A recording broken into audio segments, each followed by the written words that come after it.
Hi, my name's Eliza Steenrod, and I completed my senior honors thesis on improving water security for disadvantaged communities in the Central Valley of California, where I was identifying agricultural areas most suitable for groundwater banking.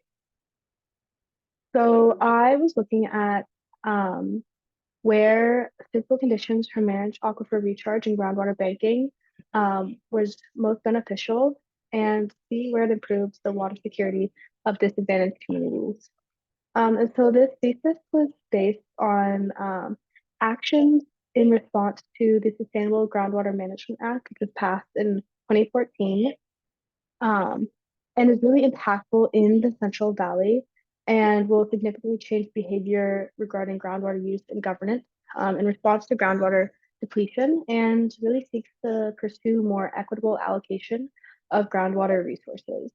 Um, and so managed aquifer recharge and groundwater banking is the intentional diversion and transport of surface waters into aquifers during wet periods, and this aids in the recovery and reliance on groundwater during dry periods.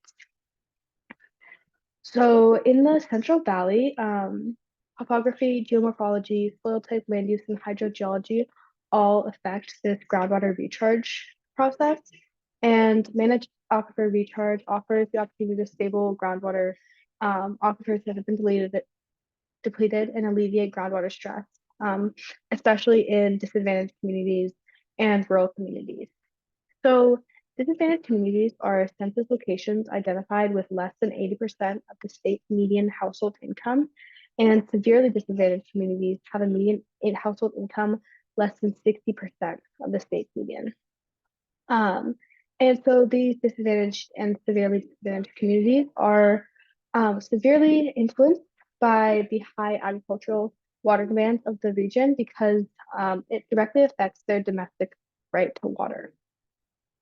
So to look at where the most optimal locations for groundwater banking are, I did a spatial analysis, um, which I used um, the Central Valley land use, surface water flows, and projected groundwater levels, all to determine this. And then I ranked each of these factors on a rating scale of 1 of very poor to 5 to which is excellent or most suitable. And so my thematic layers used in this study were the 2021 land use, which identified crop types, the soil groundwater banking index developed by UC Davis, which looked at soil suitable for recharge. I also looked at a projected groundwater levels for 2040, which is when um, groundwater plans under SIGMA are expected to be implemented. And then I also looked at surface water conveyance, which was ditches, aqueducts, and existing streams, so to identify land parcels that were close to these already existing water conveyance systems. And so I developed 4 weighted analysis using these thematic layers. And I weighted each differently. So the first weighted overlay, each layer was weighted 25% on a scale of 1 to 5. And the second weighted overlay prioritized hydrology. And so the surface water index and infiltration potential were each weighted 35% on a scale of 1 to 5, while groundwater level index and flood tolerance were each weighted 15. The third was to prioritize agriculture. And so the flood tolerance index, which looked at crop types that were tolerant to prolonged periods of flooding, was weighted at 40%, and the surface water index, the groundwater level index, and the infiltration potential index were each weighted at 20%.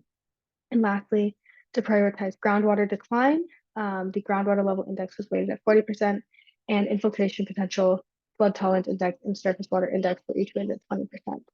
And I took these 4 different weighted overlays and I identified where for all 4 land was either ranked a 4 or a 5 as most suitable. Um, and I then identified where these land parcels lay in regards to severely disadvantaged communities and disadvantaged communities. And so the figure to the right shows those parcels that are ranked either 4 or 5, starting as 4 or 5 in disadvantaged communities up through severely disadvantaged communities that have domestic dry wells within those census tracts. And so I found that 37% of the agricultural land in the Central Valley was identified as either good or excellent for groundwater banking suitability and located within a disadvantaged community. So that lowest score. And I then found that 1,420 square kilometers of land ranked as a 4 or 5 were located within a severely disadvantaged community that contained dry wells. And ultimately, the Southern Central Valley was more suitable for this groundwater banking and groundwater recharge.